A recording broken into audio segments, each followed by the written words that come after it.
Fresh and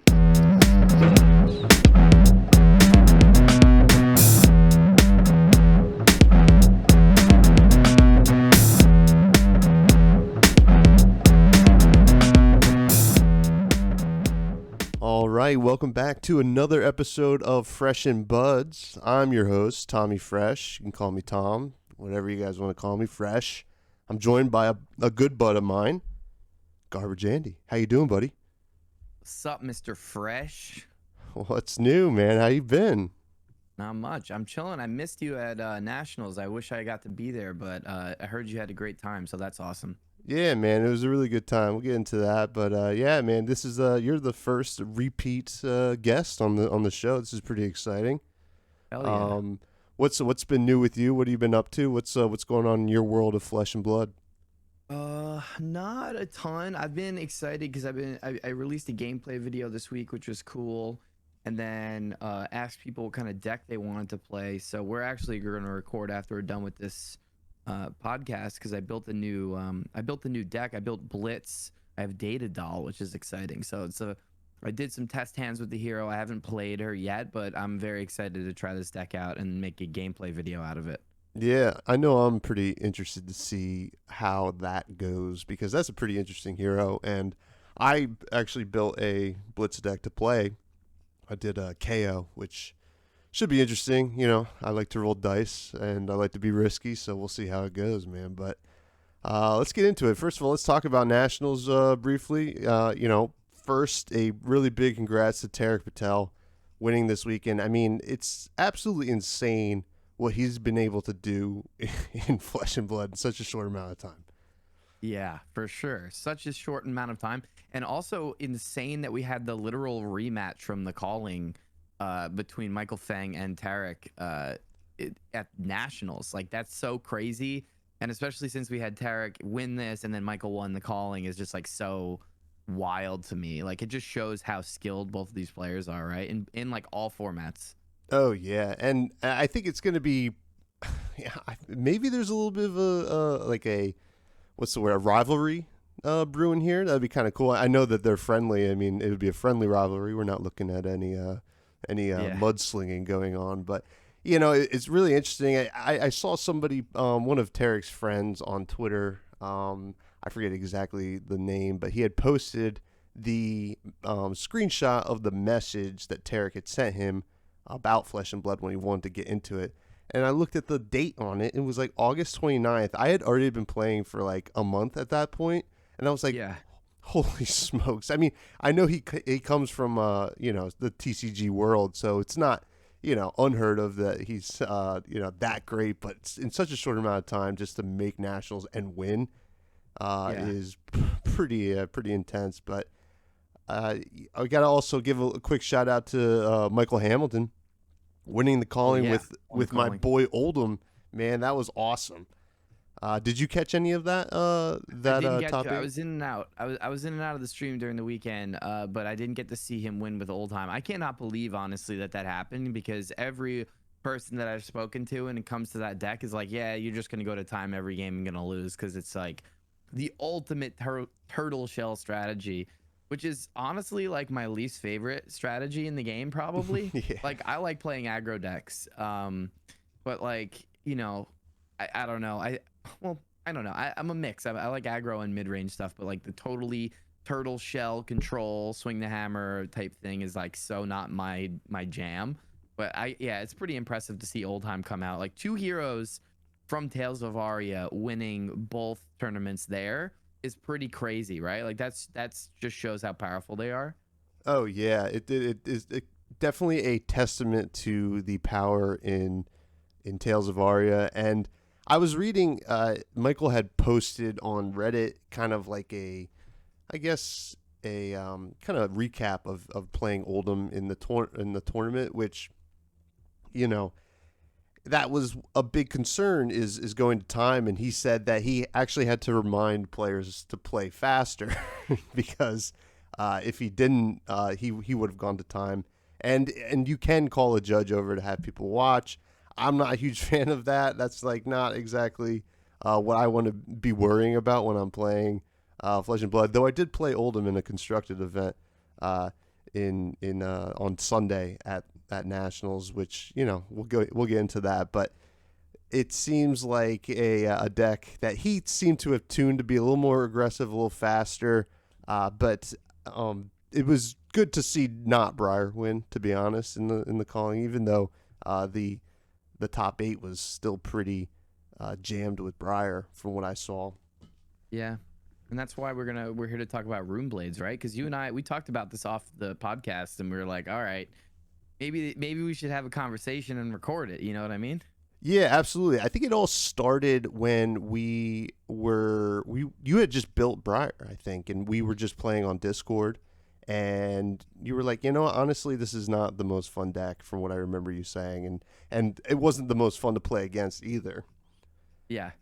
But we'll get into that. I just want to give a brief recap of the weekend, then we'll crack a pack, and then we'll get into the main topic. But first of all, got to Orlando on the Friday. Since I wasn't playing in Nationals, I was only playing in the calling. I didn't need to be there until Friday. And got there late afternoon, did a draft, met up with Harrison, who's from your Discord. He's a really cool dude. We got to hang out and chat quite a bit. And I also met Kellen, the Red Zone Rogue. He was really cool. We chatted for a bit as well. I did a Tales of Aria draft, forced Oldhim, and went 2-1 on that draft, I believe. And then, pulled out my trade binder and traded up for the rest of the Bolton Sabres deck, which I'm actually really happy with. I think that deck's actually pretty cool. Yeah, that's the OTK, right? Yeah, essentially OTK. I think if you can chip them down early, you can get it into an OTK situation, but usually it just gets them so much lower and you're so much ahead on life that you can play a pretty simple game to finish it out. But really cool. Saturday was the calling. I brought Levia. I had decided on building Levia when Prism was still thought to be the deck going into Nationals and the calling weekend. And obviously the UK Nationals switched that up a bit with Briar, and I think Levia was definitely the wrong choice. I played against 2 dashes and 1 Earth Briar, which we'll get into Earth Briar later. But I went 0-3 drop, and then I just went over to the draft tables and jammed some Tales of Aria draft, which was like a lot of fun. I actually really enjoy that draft format, even though I just force Oldhim every single time. But have you drafted Tales of Aria yet, or just unsealed? I did one draft, and it's actually hilarious because it was the Friday. It was the Friday at the calling before I casted in Cincinnati. So I was going around and like meeting people and, just buying some cards and talking to the CFB staff. And I did a draft, one draft, I believe I got to do. Nice. And I think I did one draft and started a sealed where I got to play Rob, but then I had to go. But the one draft I did, I ended up winning my first game against my brother. I was playing Briar. I had a pretty sweet Briar deck. And I sat across from Michael Fang, and then I ended up playing him for my second game and lost to him, which was hilarious. And it was actually really great because it helped me during the weekends as far as like figuring out who to feature. Because there were several times where the staff at CFB were like, "Hey, do you know any of these names in the bracket? Like, do you want to feature any of them?" And I had spoken to Michael after he beat me with Oldhim in draft, and I was like, "Wow, this is an interesting deck." I mentioned I was casting the event. He told me about his LGS, and I was like, "This dude's really nice. I like what he's trying to do here." And then the feature match that he had, not in the finals, obviously, because there's no choice there, but there was a point where I was like, "Oh yeah, I played against him yesterday. He's really good. Let's watch him." And obviously he went on to win, which is great. So I've literally only done one draft of Tales of Aria, and I played against the winner of the calling and the second place person at Nationals. So don't feel too bad that I lost to him, but it was great. Oh yeah, and in terms of limited players, he's got to be one of the best in the country right now. He's excellent. It was funny the Monday after Cincinnati because he's from Jersey. Yeah. I'm at Highlander Games, which is my LGS, and I sit down for their Monday night draft, and across from me is Michael Fang, and I'm like, hey man. He's like, dude, I just got back from Cincinnati, and I'm like, why are you drafting? He's like, I can't stop. So, which was really cool, and we ended up playing each other both on Oldham, and he was passing to me, which ended up really costing my deck quite a bit. But he gave me some really great pointers on playing and drafting Oldham, and I think it did pay dividends when it came to me drafting, especially a lot in Orlando. But really cool event. The room was huge, plenty of space, felt very safe. I'm sure you felt the same way in Cincinnati. It was and the community for Flesh and Blood, I gotta say, is one of the least toxic, at least in terms of trading card games. It's ever been, in my opinion. Yeah, I mean, I come from like Magic the Gathering, and I'm sure that's where a lot of these players are coming from, right? Like Tarek and everyone who's got a name for themselves. I feel like, and you brought up an interesting point earlier about like, oh, these players just got into it. I mean, I did too, right? I'm out here casting an event, and I just got into the game. And there's a bunch of reasons for that, but the community is incredible. Everyone was super nice to me. Obviously, Michael was, and that was great to meet him before all of his success. And the community in general is really welcoming. I think with Magic in particular, I've experienced just a note of like actual toxicity. I think there's a lot of like gatekeeping in that community. Yeah, that makes sense. And I get it. You know what I mean? Like it's a very competitive space. Game has been around for 30 years. There's a boatload of content creators. Literally everyone under the sun has a Commander show, a Commander podcast, anything like that. Mm-hmm. And so people get jealous. People get upset when others are successful, and that's a bummer because you want you want the game to grow and you want the game to be successful. I think a lot of people are really content with the size and amount of creators there are. So like being a new creator in a space like that can sometimes be intimidating and honestly a bit toxic. I haven't had that experience, luckily. Like I have a little bit, but I know friends of mine definitely have felt that, when they succeed really quickly and grow, and then all of a sudden, people that have been around the game for 20 years, 30 years are a bit jealous. But I think one of the beautiful things about Flesh and Blood is how new it is, and that relates back to how I feel about the speed at which people are able to learn. I don't think Flesh and Blood is an easy game, but I think if you have TCG experience, coming into a game that's only existed for about 2 years is amazing, right? It's like the gold rush. And I'll definitely bring this up again later. I don't want to derail too hard here, but I think part of the reason why a lot of these decks are like super successful, especially as new sets come out, is that there's just a limited pool of cards. And that's actually something I love about the game personally. Makes my job easier as a caster and as a player. It's not intimidating to build a deck because there's only X amount of cards that can go in my deck, especially when it comes to newer heroes, newer sets that aren't going to have as many generic cards. So yeah, I think a lot of it, to boil it down between those two things, I think a lot of the reason why the game is so welcoming and positive is that it's new and people want it to be successful, and they want to see people grow, and they want the community to grow. So anybody who's making content, anybody who's playing the game at a higher level, or is excited about it, I think everyone's just happy to see that, right? Yeah, no, I agree 100%. And you had actually today you posted on Twitter, you kind of thanking like people in the community how like great it's been so far. And when I saw that, it's like, it's what's good for the goose is good for the gander. I'm a firm believer in that, and it takes a village and all that. I think it's a shame about the Magic community being like that sometimes, and I that's not the case for the whole on the Magic community. There's some great Magic creators and very welcoming, but I've seen a lot of what you mentioned just before.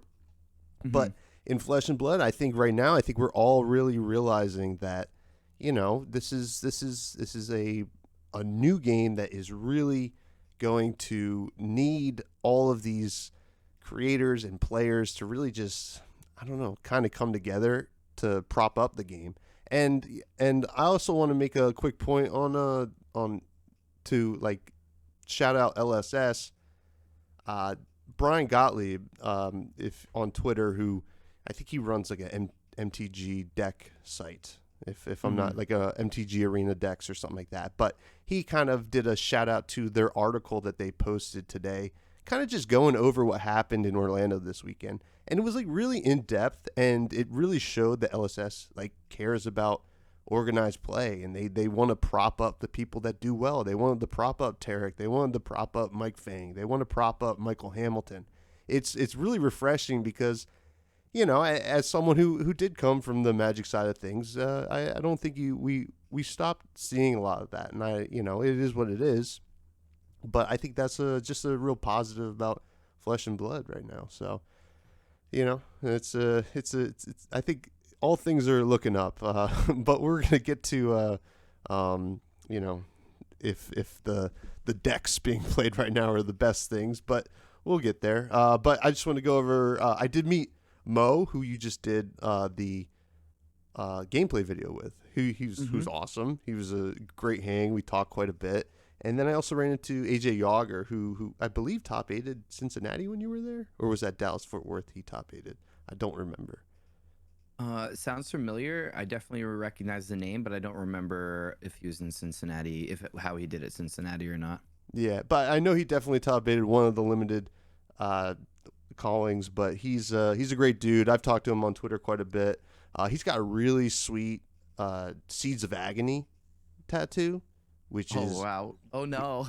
Yeah, I know. Well, when the band came down, we had DM'd a little bit. He's like, dude, honestly, I'm pretty bummed because I have a tattoo. I was like, you know what? That's the beauty about tattoos. They all meant something to us at one point in our lives. And I mean, to be honest, out of, you know, all the Flesh and Blood artwork, Seeds of Agony is pretty awesome. So I think it worked out for him. Sunday was a chill day. I overslept, didn't do the pro quest, so I got breakfast with my lady who had tagged along, and then we did Ripley's Believe It or Not. Then I walked over, did a constructed 4-round event, and I had built Oldheim, and of course, when I didn't bring Levia, I ran into Prism twice.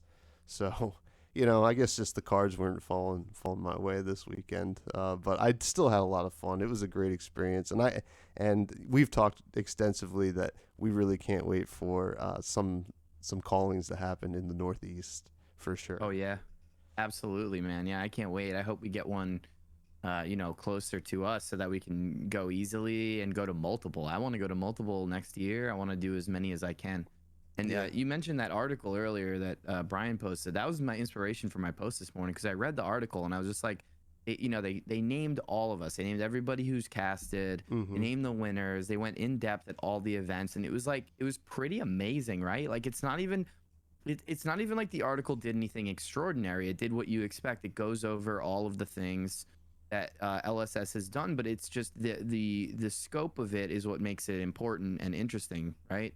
Because like.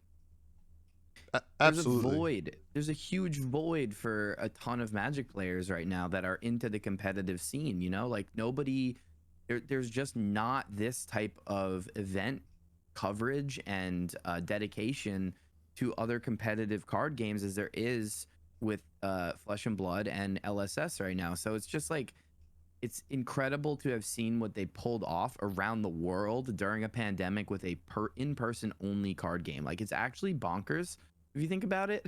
Yeah, and it's pretty nuts, honestly. Yeah, it's really crazy. And so like it was just like one of those things where you read it and I was just like, what made me excited is that I'm part of it in any way, you know? Like it's just cool. It's just cool to be a part of it at all, you know, like casting it, playing the game, anything, you know, meeting new friends and stuff. Like it's just been like a really great thing to happen. So absolutely, yeah, it was just awesome. Yeah, and it feels important because it is important, and LSS is recognizing that, and I think that's, you know, honestly a really comforting thing to see. But let's crack a pack, Andy. You ready? You got a pack in front of you? I sure do, man. This is my last prize pack from the weekend, so let's hope we open something cool. Lately, I mean, we got a lot to talk about, so I'm just gonna briefly go over the cards. Our token is an embodiment of Earth, which we will be talking about, and a shiver. So first out of the pack is Entwined Lightning, the yellow one. Okay. this is not a this is a card that I wouldn't mind starting off with in the draft. Pretty powerful. I don't necessarily want the yellow all the time. I want the red or the blue to kind of smooth out the deck. But yellow by no means is bad. Next we got Autumn's Touch. This is a card I'm a big fan of actually. This is the red love one. Autumn's Touch. Oh, it's a red. That's a great card. Hitting for 7 for only 3 resources is pretty great, and it blocks for 3. It goes really well into both Briar and Oldham. You'd be super happy. It's kind of a card that I would be on pretty early. Yeah. Next is Shock Striker Red, which is another great card for both Lexi and Briar. This is a pretty stacked pack so far. If you ask me, I would probably go Autumn's Touch over Shock Striker just because I like being in Earth, but I wouldn't. Yeah, I don't love Shock Striker actually. I just don't like the instant speed pay 2 on hit effect. Like I've never found to be like super powerful personally, but it's definitely not a bad card to pick up early just to keep you open. Yeah, I think it definitely finds a better home in Briar than I think Lexi. Briar, where you're kind of trying to threaten that little extra damage at the end of the game a lot more, it feels like, rather than just dominating an arrow. Yep. Next is Icy Encounter, the blue one. I wouldn't mind starting here, but it's not exactly where I want to be. I like the red. I kind of, coming in for some heavy damage and threatening the Frostbite's always pretty good. Here's a card I actually really like quite a bit. First, it's So Tomorrow, the blue one. This is the only one that I would be interested in. Yeah. I like the defense reaction on Oldham, obviously, and this is a solid card to go into for that. But I don't know if I'd start there. It's also fine in Briar, right? Like I've seen people play So Tomorrow's for recursion if you're playing against Oldhim in Briar, and then also just to have a blue card in your deck to pay for other costs. That's a solid card for sure. Absolutely. Next we got our first rare. This is not my favorite. It's good in the red version. This is Lightning Press. This is the blue version though. Okay, so just +1. Just +1. And it's good in Briar. I would say Doesn't block. Doesn't block. It's pretty medium, but it will be going in the giveaway whenever I do that next. We do have a Majestic, Andy. Ooh, what is it? Channel Mount Heroic. I really like that card a lot. Oh man, yeah, this is a powerful card. 3 costed, Earth action aura, go again. Attack action cards you control have +3, which is pretty nuts. It also blocks for 3, which is great. And then it has the channel Earth card. Yeah, I'd probably be on this pretty early. I think this is a pretty pretty great card to start off with. But our foil's also a nice one to start off with as well. If you really want to jam into Briar, Bramble Spark Red is quite the card. Though. Yeah, what a pack, man. This is probably the strongest pack I've opened on the podcast in a while. This is pretty nuts. Bramble Spark Red, I mean, I would fault nobody for going in on this, but I don't think I would go in on it ever over Channel Mount Heroic. Nah, pack 1, pick 1, channel all day. Yeah, and I think we'll throw that in the giveaway too. People are playing that card, as we'll get into. The equipment is Deep Blue, which is a great equipment in this set. Also, pack 1, pick 1-able. Yeah. This is one that I think any deck is happy to have. Turns any of your cards into a blue pitch. It's great. We got a Frazzle, red Frazzle, solid arrow for you Ranger players out there. Oh yeah. Yeah. I mean, I don't think I would ever pick any like specific class cards first out of a pack. So none of these are going to be first pickable. I think probably the closest would be a red Bramble Spark. We do have a blue Bramble Spark, which is solid. Emerging Avalanche, I'm not super impressed with. I actually prefer to do the Strength of Sequoia if I'm going to go in Oldham, because I think the Seismic Surge token is great, especially when you're playing thumps. You want to go Sequoia into a thump the next turn. Mm-hmm. Yeah, I agree. We have a Flake Out, which is the Ice Fusion that gets Dominate, which, kind of, I guess you can, with Shiver, you give it +1, and then you can fuse to give it Dominate 2, which is solid. Vila Flash, which is cool in Briar if you can fuse it to get some action going with like the arcane damage spells, or not spells, non-attack actions. And we have a red Strength of Sequoia, which I am a big fan of, because it does block for 3 and it sets up some pretty big thumps. I like to thump in this format. That boy likes to thump. Yes, I do, but we're going to talk a little bit about Runeblades, man. So Yeah, let's talk about Runeblades. First of all, before we get into it, Runeblade, who's your favorite Runeblade? Viscerai by far. I'm going to go ahead and agree. Though it was not the first Runeblade I had played. I did start off with Chain. That was the first deck I built. But we'll get to our boy Chain in a bit.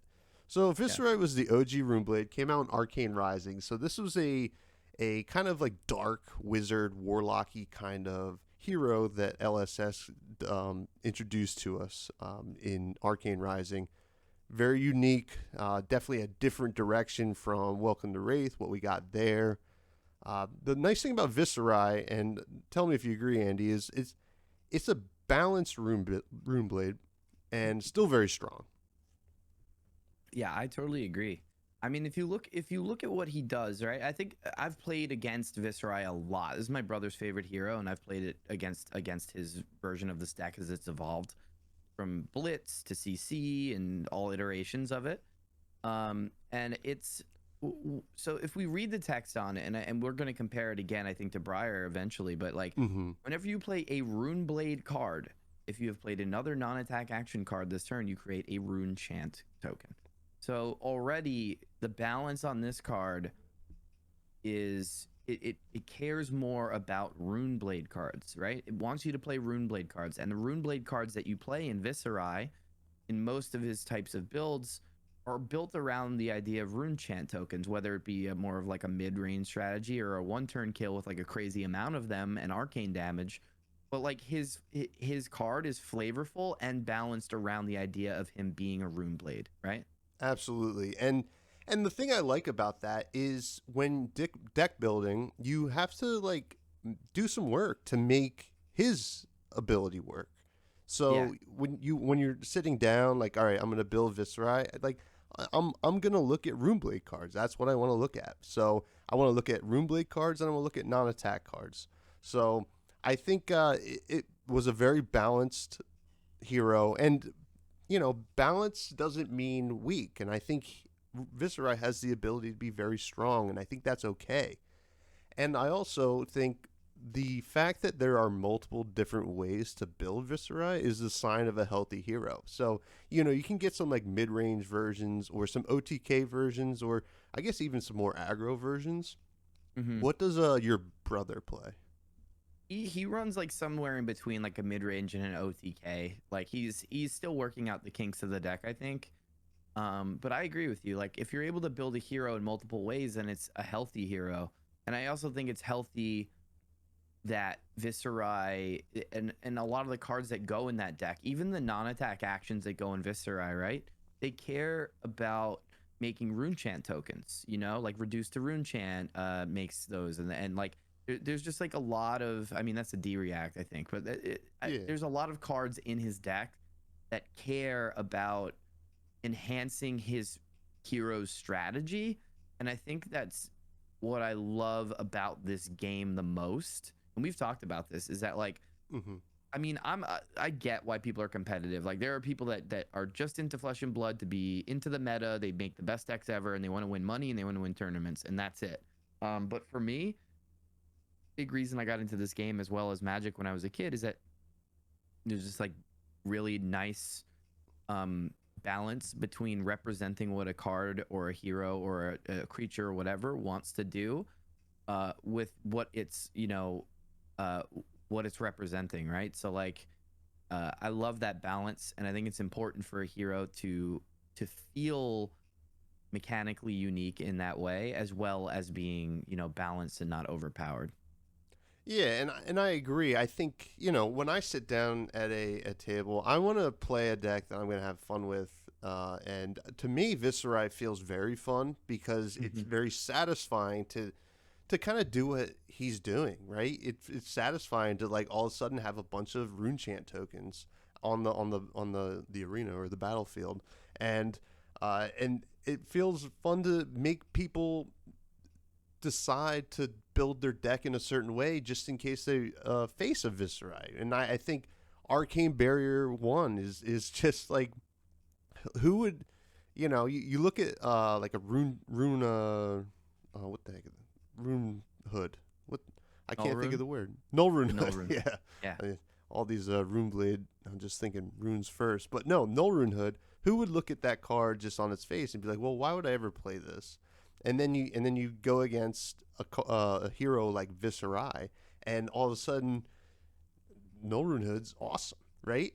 It's not the end all be all. It doesn't completely destroy Viserai, but it is a useful card to play against Viserai. And I feel like, and we'll get to the other Runeblade heroes. I don't feel like the counter cards are really there as much. Does that make sense? Yeah, I agree. And the strategy, especially with Viserai, is an interesting one too, because it feels powerful, but it doesn't feel bad. You know what I mean? There's not like a feel bad component to Viserai. Like it can hurt, and I think when you play against Viserai, at least my experience, even if it's not OTK, there's just ever looming rune chant token build up, and you're just like, oh, they're at 10. Okay. Oh, they're at 20. Uh-oh. And then all of a sudden it gets out of hand. So like it's a hero that's really dynamic and fun to play against because it's not unbeatable, right? It's not like oh, I just block, and then all of a sudden you're dead. There's still decision making to be made when you're piloting that deck, and I think really difficult decision making, which is why it's very interesting. And it's not necessarily super linear. Like you can change your idea. You can decide, well, maybe I do want to use my rune chant tokens now, even though I am an OTK build. Maybe I'll I'll get some damage in now just to kind of swing tempo in my direction because I'm getting beat or whatever. And we'll get into the Briar deck, but I think that's something that's lacking from that deck is how linear it is and how easy it is to kind of stick to the one strategy it wants to do. Absolutely. And I think it's an important thing to call out that thematically Viserai's got to be one of the best heroes in the game, and I understand why they printed a Runeblade hero in the following two sets after, because Runeblade in general is a really cool class. Yeah. But Viserai, I think it is a lot of people's favorite hero for a reason. It's dark, magical. The art is really dope. I think it's a hero that's going to be, I think, beloved for a long time in this game, and it'll be interesting to see how they support it going forward, and in a way that doesn't necessarily support the chains and briars of the world. Right. I agree. Yeah. But the next two Runeblades that we're going to talk about are less than balanced and are a bit broken, but for different reasons. The first being Chain, Bound by Shadow. Chain is was the boogeyman of Flesh and Blood for a hot second there. Came out in Monarch, the following set after Arcane Rising, if you don't count Crucible War. It's a Shadow Runeblade. I think it is a well-designed hero. He creates a Soul Shackle token. So he has a once per turn action. Create a Soul Shackle token. Your next Runeblade or Shadow action this turn gains Go Again. And then it says Go Again. So basically, Soul Shackles mill you into your Banish Zone every turn. So you're kind of building up these Soul Shackles. And I like that it does require you to look at your deck building when building him. And I think he turns out, other than Seeds of Agony, which we'll talk about in a second, it does present some interesting deck building choices. Yeah, I agree. I think it is a balanced and interesting hero, actually. I think the issue with Chain were some of the cards that got printed with him, right? And the reason behind Seeds getting banned, I think LSS stated, was that it was designed for limited. And I think when you look at it through the lens of limited, Seeds of Agony is a card that you want to take early on and you want to play in your limited decks for Chain. Mm-hmm. But it's not necessarily gonna win you the game all the time. It's just there to balance a hero that's high risk, right? Like balancing your car, your once per turn action is risky when you're filling up, you're getting salt, you're getting blood debt, and you're having your deck go away into the banish zone. So Seeds is there to prevent, I think, a lot of that risk when you're drafting it, when you might not have as many cards, right?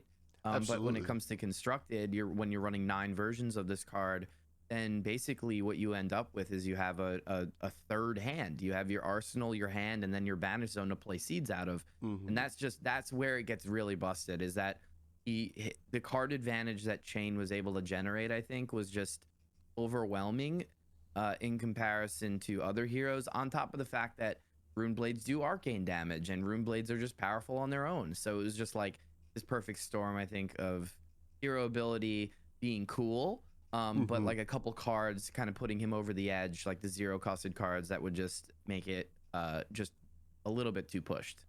Yeah, and when I got into Flesh and Blood, I bought the Blitz decks, the pre-con built Blitz decks from Monarch, and Chain was one of them. And when I played Chain, I was like, this is really awesome. And I could see how, like, when I was playing, I was like, I could see how powerful it could be in constructed, but I didn't realize that the balance of other decks wasn't at that level. I thought, oh, it's like every deck's going to be, this level of strength, like scaled up from like their, quote unquote pre-con style deck. And Seeds of Agony was a must ban. But that being said, I think for the most part, Chain is in a healthier spot now. I think still very strong, less consistent without Seeds of Agony. It feels like a glass cannon, and it is weak to a lot of hate that people are playing to combat our next Runeblade, Briar. Yeah, agreed. Though, obviously we saw a lot of Chain in Nationals weekend. The finals came down to Chain and Briar. So we'll get into Briar. This is a card that I think we both feel pretty similarly on. If you want to take the lead on Briar, I'll let you. I'm sure you have some words to say. Sure. I mean, so I want to start off and say that I don't hate the card. I think the hero is really cool. I think there's a couple things that bother me about the card, though, and the design of the hero. First, I actually don't think that they should have put a Runeblade in the set. Somebody on Twitter mentioned it maybe being a druid, or like a new class, or maybe a wizard or something. And I think honestly I think LSS is staying away from wizards, because that's like, if you think Runeblades are OP, just think about the way that Kano can potentially be with playing spells on your opponent's turn. I mean, I've played against Kano where I lose on my own turn and have nothing I can do to about it at all. And so that's like a really feel bad. But I mean, so with Briar, I don't think we needed a third Runeblade. I think Chain is and Viserai are both great. I think maybe it would have been interesting to get like another type of hero, but that's not my biggest issue. I think my biggest issue with Briar is that her hero, like her static hero abilities, or I guess like triggered effects, are like they just reward you with no risk or any flavor telling me what Briar is about, right? Like you look at Chain's about playing out of the banish zone. That's interesting. The soul shackles, it's flavorful. It has this, it's about that type of character. You see Viserai is about playing Runeblade cards and Runechant tokens, the first Runeblade. And I do want to just mention really quickly, because while you were talking about it, I did think about it. Arcane Rising had some of the coolest, most flavorful heroes. Viserai, incredibly flavorful. Azalea, so amazing. My favorite hero in the game. I love the way that she plays, and top deck manipulation. Mechanologist, obviously amazing too. So yeah, I love Arcane Rising. But then going back to Briar, like I said, she just gets rewarded for doing things you want to be doing anyway, right? So like whenever an attack action card deals damage to an opponent, you create an embodiment of Earth token. So your defense is going to be better on your turn. So boom, okay, you want to be dealing damage? Cool. Then I get an embodiment token. And then whenever you play your second non-attack action each turn, you create an embodiment of lightning. So it rewards you for dealing damage, which is something you're going to literally want to do on every single turn. Yeah. And it rewards you for going wide, which in a lightning strategy, like we saw Tarek and many others builds. I mean, Tarek was really the pioneer of it, but you know, as we saw with Lightning Briar, you're going to want to be going wide every turn anyway. So there are going to be lots of turns where you're going to play double non-attack actions, and that's going to lead you to ultimately using Rosetta Thorn, which is actually something I think we should talk about too, because I think Rosetta Thorn is a big part of the issue with this hero. I agree. I actually think it's a big part or a big issue for Runeblade in general, Rosetta Thorn. Yeah, I agree. I definitely agree with that.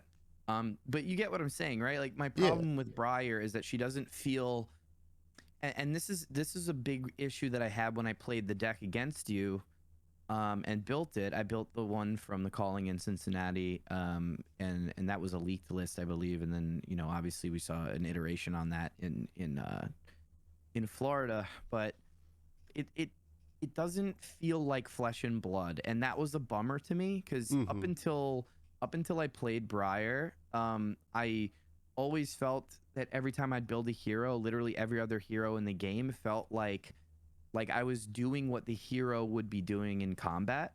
Where with Briar, I was just like, I'm playing good cards and getting rewarded, and so I completely detached from this sense of having to make critical decisions that were interesting, that had to do with the compromises I may have had to make for my particular hero. Like when I play Ranger, I have to block a certain way because I need cards to pitch to get things into my arsenal. When I play, Dash, I need to make sure that I have the resources to load up my pistol, or that I can, that I'm able to have a boost card in my hand so that I can at least, get go again. There's all these critical decisions, whereas Briar, a lot of the times, in my opinion, just feels like play good cards, get rewarded. And I think you can relate to that and would agree, right? Absolutely. And here's something interesting, right? So when you're playing Flesh and Blood, and you play out an attack, and it's like a pretty devastating attack. Let's say you're somehow coming in for like 8, 9, something like that, and your opponent looks at their hand and says, "All right, I'm going to take it." You kind of feel like, uh-oh, what's coming next? With Briar, like especially this Lightning Briar, it feels like that's every turn. They're just, yeah, I'll take it. And you're like, oh my God, are you serious? Like I'm about to I'm presenting like the most intense amount of damage here, and they don't care because they're just gonna play like 10 cards next turn, and not even from the banish zone, like chain, which is like nuts. Yeah, I mean, a lot of it has to do with the arsenal. There's a good deck tech that I watched about the deck before I played it against you too. In that, like, there's really only 2 types of cards you're going to be arsenaling in that deck.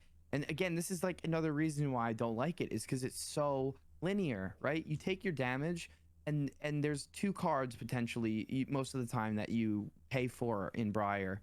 And that's another tangent we can talk about as well, is like the idea of 0 cost cards, breakpoints, and things like that. I think that's an interesting discussion. But particularly in this deck, there's Electrify, which when you play it from your arsenal, you're going to redraw your card, and most of the time you're waiting for a Tunic activation to play it, or because you don't want to pitch for that. You want to dump your whole hand and get as maximum value every time with Briar. So it's linear in the way that most of the time you're just doing the same thing. You're never paying for Electrify, and if you're playing Razor Reflex, which I've seen some builds do, again, same thing, usually wait for a Tunic activation to pay for that. So it's like the deck is just so it's boring. Obviously we saw we saw Earth Briar, right? Yeah. So the thing that's interesting about Briar, and I think that are interesting about all the heroes from Tales of Aria, is that they're elemental heroes. So like you can build them in multiple ways, in ways that heroes maybe couldn't have before. Like sure, you had Shadow and Light and whatever, but those are a little bit more like, I would say, just even a tiny bit more smaller card pools, whereas like Yeah. essence of Earth and Lightning means like, oh, I have multiple branches I can go in, you know, like it's not just I can play light cards in my warrior deck, it's that I can build this as a Earth hero. Maybe it's a defensive Earth hero, or it's an aggro Earth hero, or same thing with Lightning, or a mix, which you usually see in like limited. Mm-hmm. So yeah, I don't know, I just feel like it's it doesn't, I don't know, it's like a burn deck in Magic, if you're familiar with playing that, you know. Yeah. Yeah. I agree. I think it's interesting looking at Tales of Aria as a whole, right? You look at Oldheim and Lexi, which are just such flavor wins, in my opinion. I think they are deck building wins.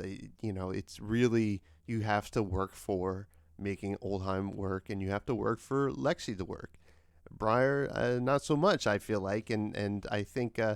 You know, to be fair, I do think the Earthbriar of things are a little more or less boring. I think that, you know, I think it's cool when Briar's trying to hit a little bit harder, but I wonder, you know, and I'm sure we're going to see after the Canadian Nats or just Nats season in general. I don't know if there's anything after Canada, but we'll see. I wonder if we'll see any kind of errata or even a ban. I mean, it is.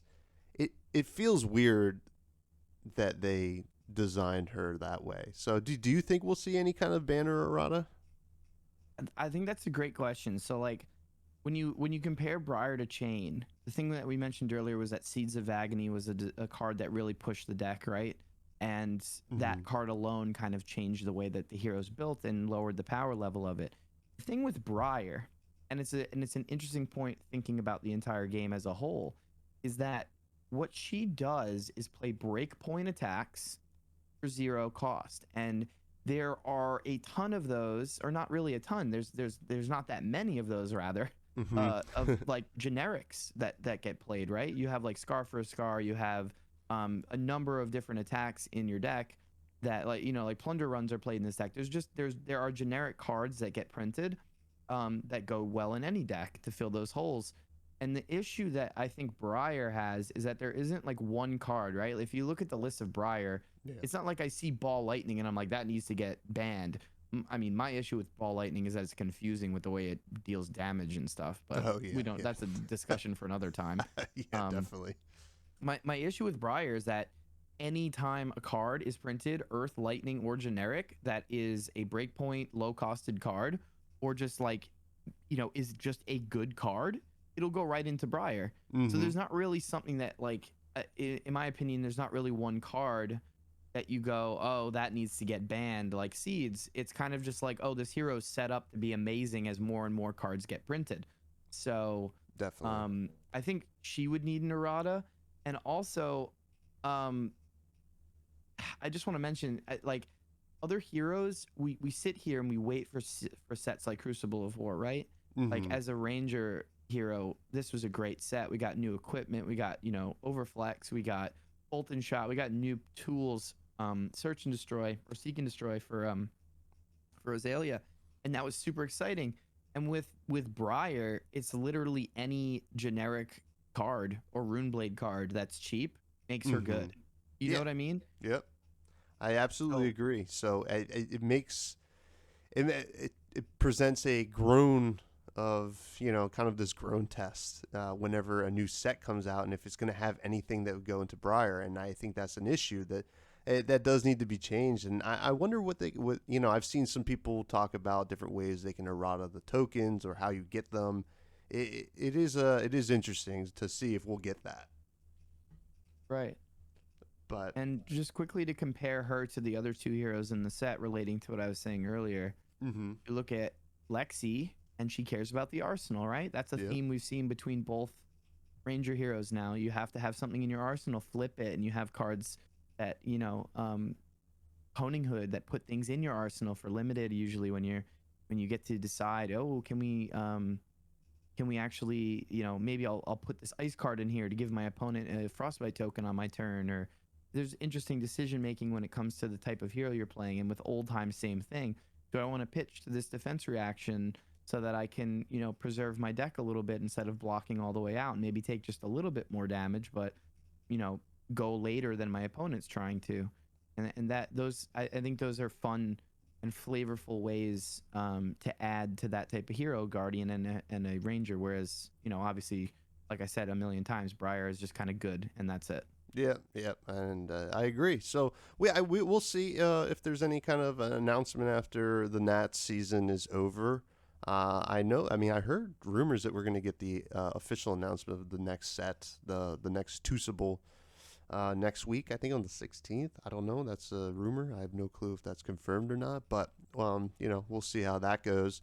But let's briefly talk about some weapons and equipment in good old Runeblade. We're not going to talk about any talented type equipment or weapons, but I guess one to call out right away is Duskblade, a card that was banned before he even saw the light of day, or the light of dusk. I'm not sure, but this is a card that obviously it's honestly not even worth talking about. I mean, I guess you can play it in Blitz. Is this one?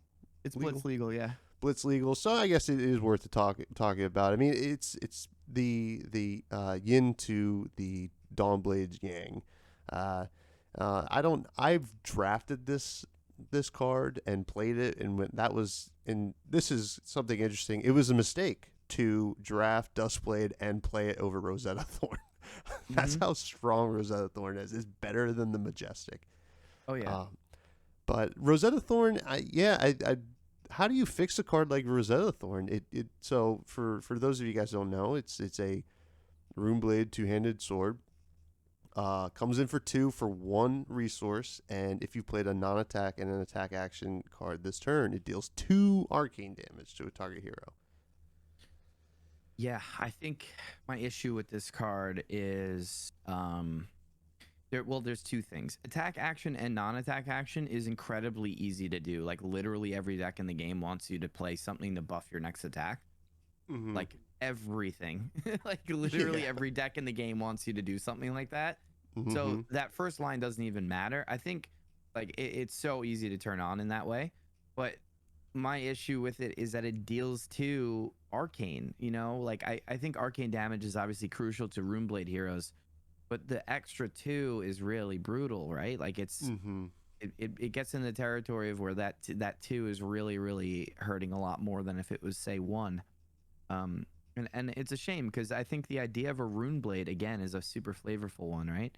Like that's why my brother really likes it.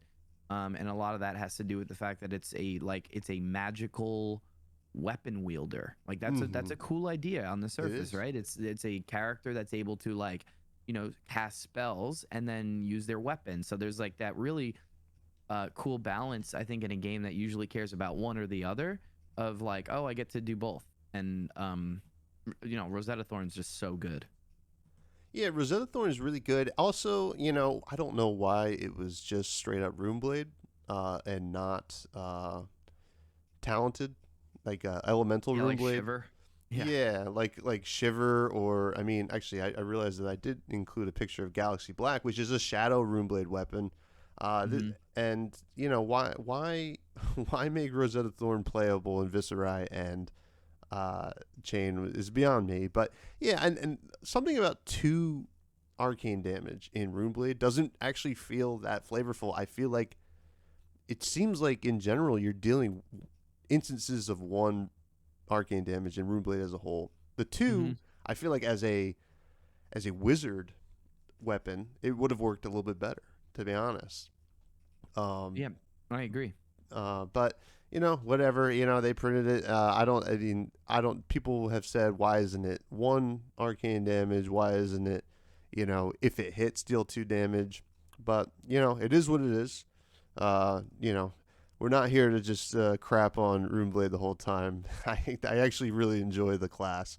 And yeah, me too. That I don't think we're crapping on it. Yeah. I think like that's an important distinction to make. Like both of us, I think, are advocates for the game to be healthy and to be in a good spot, and for each hero to feel balanced. And so like if we sound critical, it's because I personally love the game, and I would like it. I would like a meta or a game where I don't feel like there's one hero or one weapon or strategy that's just completely OP. And I'm also an advocate for flavorful heroes that feel like they're doing something interesting and unique, and that I can represent them and step into their shoes when I'm playing them.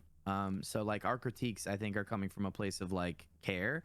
Mm-hmm. I don't think we're here to be like, this is horrible, LSS. You did a bad job. Like, this game's dumb. Absolutely not. No. It's I love Runeblade too, but I think these are good things to talk about, right? Because I'm sure LSS is listening as well. They're gonna listen to our feedback and be like, hey, actually, wait a minute, hold on. There's a pattern here. Chain Mm-hmm. and Briar. Like, we need to chill. Yeah, definitely need to chill. But yeah, no, I agree. This comes from, we want to see like healthy gameplay and healthy balance in the game. But talking about Duskblade, then Rosetta Thorn, I do think there's some great cool weapons in Runeblade. One being Dred Scythe, which is like one of my favorite arts on a weapon in the game. Mm-hmm. This is one that pitches 3 to attack. This is a majestic. It attacks for 3. When you attack with it, deal 1 arcane damage to defending hero, and a hero dealt damage by Dred Scythe can't gain life during their next action phase. Reaping Blade is another really cool one, which people tend to play a lot in as like a sideboard. I felt, especially against things like Guardian that want to gain some life and stuff like that. Mm-hmm.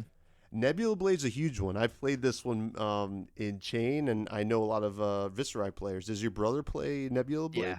Yeah, Nebula Blade's the go-to for Viscerai. Yeah. Just straight value, rewards you for playing non-attack actions, creates a rune chain if it hits. That one feels very flavorful, very awesome.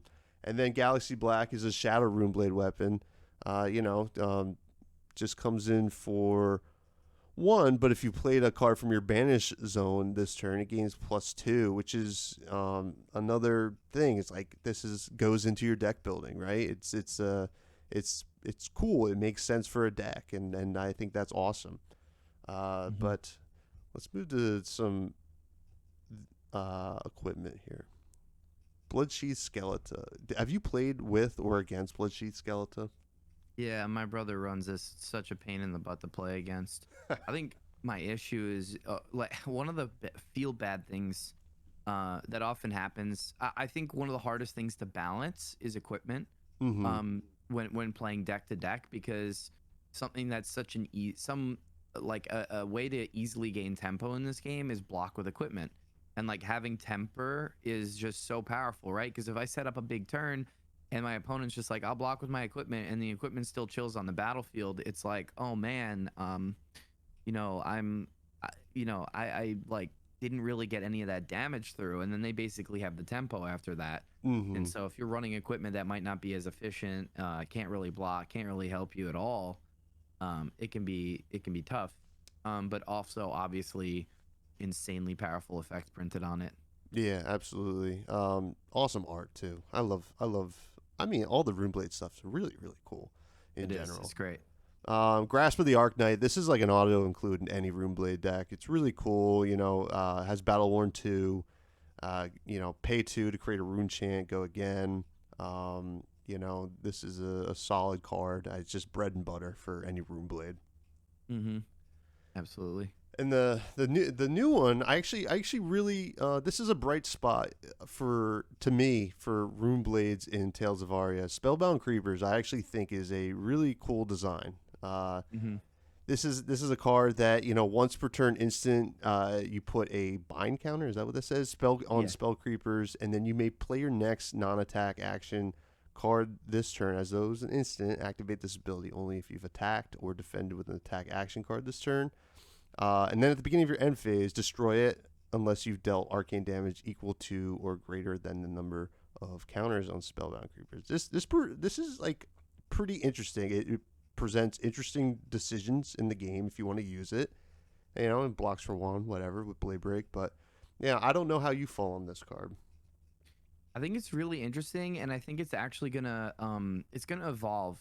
I think that's also an important point for like overall our discussion as well, is that a lot of these decks and cards are going to evolve as the game prints more sets. So, things like Dred Scythe, which is largely unplayable, I think, for a lot of people, carrying there's obviously two Runeblade equipments or weapons rather that care about your opponent gaining life, which doesn't seem super powerful, but we might see a life gain hero eventually, and Oh yeah. that might be a card that gets boarded into any Runeblade hero just because you're playing against a potential life gaining hero. I think Spellbound Creepers is maybe a little bit similar in that we might see more cards that care about non-attack actions on your opponent's turn, and you might also care about playing certain non-attack actions in the middle of combat. It's cool that it's an instant, so Yeah. I think it's Also, powerful. there could be something that cares about counters on your equipment. Like which could completely change the way you play that card. And then we have some common stuff that sees play in Runeblade across the board. I know I've played Crown of Dichotomy, Aether Ironweave, and some people are playing some Sucklift Suede Hides, though I do think that one's not as good as like your Snapdragon Scalers in most cases. But Right. these are some bright spots of design on Runeblade as a whole and very balanced stuff. And I'm hoping that in the future we get a little more stuff in this vein rather than what we saw with Briar. So, Yeah.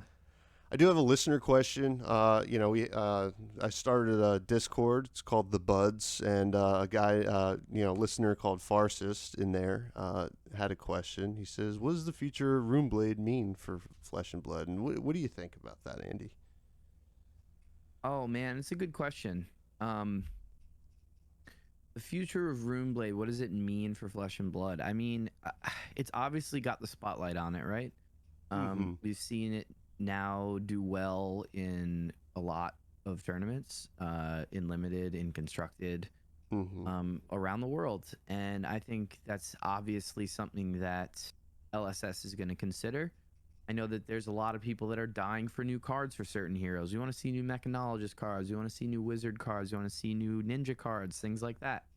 So I think, as the game progresses, I think there will be more balance. I'm hopeful that with supplementary sets like the new one that's going to be coming out, we're going to get more tools that go into other decks, and that everything is going to stay balanced. I love, like, one of my favorite things about Flesh and Blood is that it's a non-rotating game, and we have things like the Living Legend to balance that. I think it's an incredibly cool and ambitious sort of approach to card games, and I love it for that. I love that at any point I can be like, I feel like playing Mechanologist, and there's no like, oh, that's not in this format, and maybe that'll come eventually, right? But I'm what I'm looking forward to most with Rune Blades is no, I don't think they need to be nerfed. I don't think we need to be like, oh, get them out of here. What I'm looking at it more of the lens of, I want to see more pieces for decks that aren't as competitive to compete. We saw the Briar deck go up against that awesome Lexi deck, and we saw it whiff off of a three of a kind. I And that was know, a man. bummer. The daggers. Yeah, that was such a bummer, man. Because he was crushing it, right? We were gonna see Briar lose there, and it was like, wow, like Ranger has a shot, and then we have a whiff off that, and then,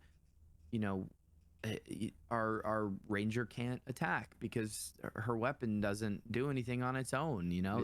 Many other heroes can at least just pitch one and swing for two or whatever, but Lexi and Azalea can't. So maybe we'll see maybe more like a rogue hero where we get like a light bow that's one-handed, or whatever the flavor may be, and then we have a dagger or something, or like maybe we have maybe there's some interesting design to be had when it comes to heroes like that to make them more viable.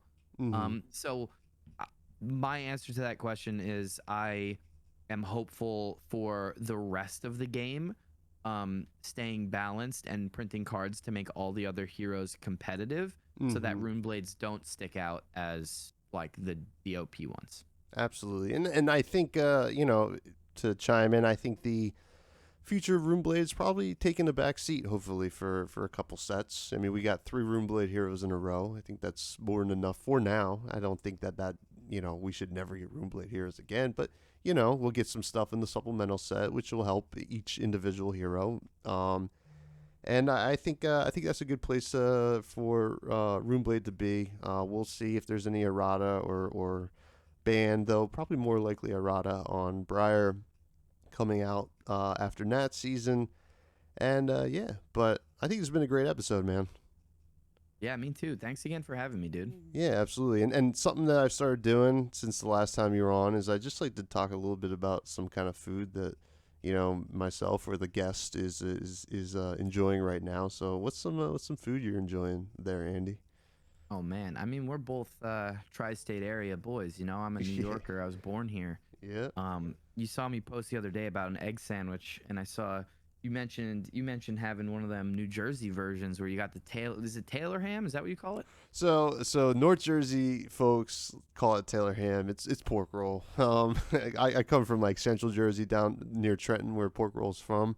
I mean, I could see why people call it Taylor ham. I don't want to get too into that debate because it's like more vicious than people talking about, you know, video games on the internet sometimes. So but yeah, no, pork roll, egg and cheese, man. That's where it's at. But I know you Long Islanders like your sausage and bacon, egg and cheeses, and nothing wrong with that too.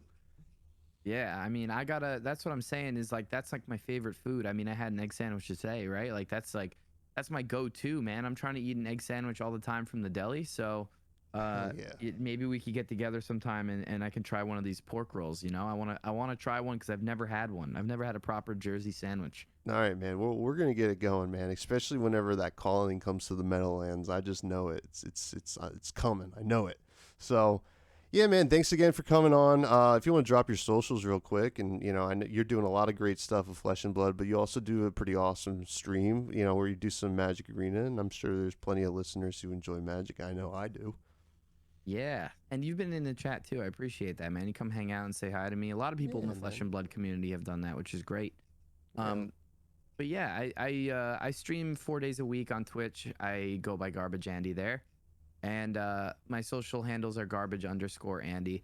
I mostly stream Arena just because I did start with Magic. I've been playing that game for over 20 years. Mhm. It's also like a great game to stream, right? It's digital. You can hang out and draft, and drafting and limited are my favorite way to play card games. So that's what I do on stream, and then I kind of separate my YouTube stuff. So on YouTube, I've been making a bunch of Flesh and Blood content. We're actually about to record a game together now of Blitz, and Yeah.